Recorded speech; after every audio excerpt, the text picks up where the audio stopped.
वल्लभ श्री हरिवंश महाराज जी आपके बल से ये शरीर विवाह नहीं करेगा, आजीवन ब्रह्मचर्य पालन करने और प्रियालाल की प्राप्ति करना चाहते हैं। गुरुदेव, स्त्री शरीर को क्या सावधानी रखनी चाहिए ब्रह्मचर्य और भगवत प्राप्ति में? हाँ, अपने माता पिता के सानिध्य में रहे और कभी भी किसी भी पुरुष का किसी भी तरह से संग एकांतिक न स्वीकार करे, चाहे रिश्तेदार हो चाहे नातेदार हो, कभी एकांतवास न होने पावे।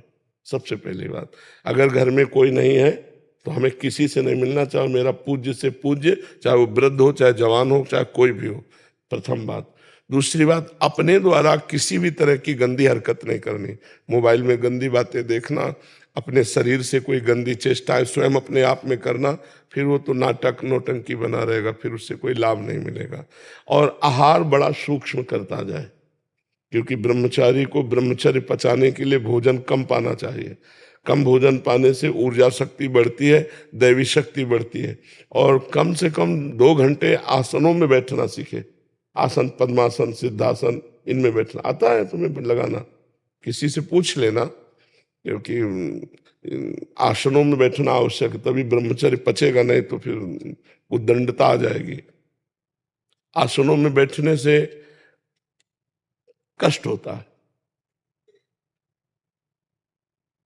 दाएं एड़ी को पकड़ करके बाएं जांग पे ऊपर चढ़ाओ, नाभि के पास चढ़ाओ, अभी चढ़ाओ।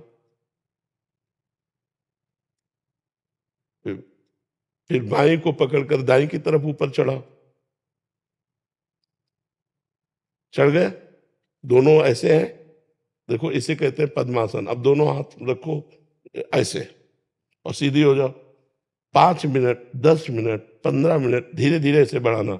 जितना कष्ट हो उस समय सोचो मैं शरीर नहीं हूं, चुपचाप शांत ऐसे अभ्यास करो, ठीक है? पहले इतना करो, फिर आगे होगा तो हम बताएंगे। और मासिक में 3 दिन तक कोई नियम कोई नियम तुम्हारे लिए नहीं। जो ब्रह्मचारी उसके लिए आसिक मासिक का कोई महत्व नहीं। अपनी दिनचर्या, ये मासिक धर्म का निषेध उनके लिए जो मतलब गृहस्थ धर्म का प्रयोग करते हैं या जो व्यभिचार करते हैं।